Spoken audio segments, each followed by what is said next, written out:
नमस्कार। आप देख रहे हैं जन एक्सप्रेस और मैं आपके साथ हूं संतोष कुमार दीक्षित। आज की सबसे बड़ी खबर उत्तर प्रदेश से, जहां तबादला बम गिरा गया है। जी हां, यूपी के आयुष विभाग में सैकड़ों ट्रांसफर को लेकर बड़ा बवाल खड़ा हो गया है और इस बार मामला सिर्फ ट्रांसफर का नहीं बल्कि पावर की टकराहट का बन गया है। बता दें कि आयुष विभाग में सैकड़ों तबादलों पर उठे सवालों से महानिदेशक का मुख्य सचिव को कड़ा पत्र भेजा गया है, जिसमें नियम विरुद्ध आदेश तुरंत रद्द होने की मांग की गई है।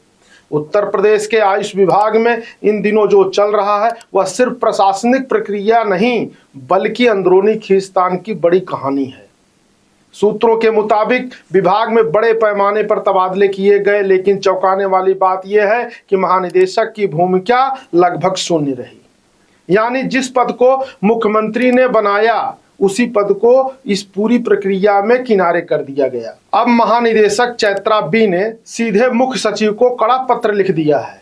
इस पत्र में साफ कहा गया है कि आयुर्वेद, होम्योपैथिक और यूनानी निदेशालयों में समूह ख, ग और घ श्रेणी के कर्मचारियों के तबादले स्थानांतरण नीति के खिलाफ है और पूरी तरह नियम विरुद्ध है। इस मामले में महानिदेशक ने साफ कर दिया है कि बिना मेरे अनुमोदन के कोई तबादला वैध नहीं है और यही नहीं, उन्होंने सभी आदेशों को तुरंत निरस्त करने की मांग कर दी।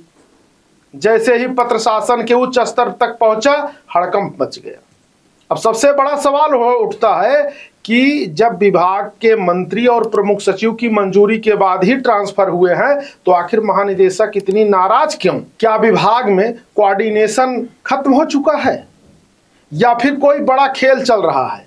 पर्दे के पीछे आपको बता दें कि जन एक्सप्रेस से बातचीत में आयुष मंत्री डॉक्टर दयाशंकर दयालु मिश्र का दावा है कि सभी तबादले नियमों और ट्रांसफर पॉलिसी के तहत किए गए हैं, लेकिन महानिदेशक का पत्र इस दावे पर सीधे सवाल खड़े कर रहे हैं। बहरहाल विभागीय एवं सरकार में बैठे कुछ जिम्मेदार माननीय के सूत्र की माने तो महानिदेशक अपने कुछ चहेतों की ट्रांसफर लिस्ट में चाहती थी। लिस्ट में नाम शामिल ना होने से नाराज होकर पत्र लिखा है।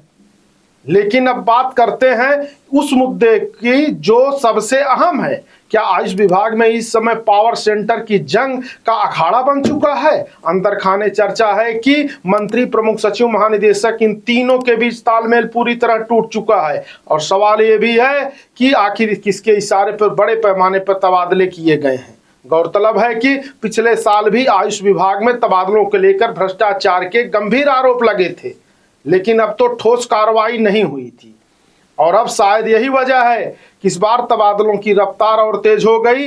अब नजरें टिकी हैं शासन के अगले कदम पर। क्या इन तबादलों को रद्द किया जाएगा या फिर मामला भी पिछले साल की तरह फाइलों में दबकर रह जाएगा? फिलहाल इतना जरूर साफ है कि आयुष विभाग का ये तबादला बम सिर्फ प्रशासनिक मामला नहीं रहा बल्कि अब सियासी हलकों में गूंजने लगा है। तो सच में नियमों की अनदेखी हुई है या फिर सिर्फ सत्ता के अंदर खींचतान है? फिलहाल आज इस खबर में बस इतना ही। ऐसी खबरों के लिए देखते रहें जन एक्सप्रेस। नमस्कार।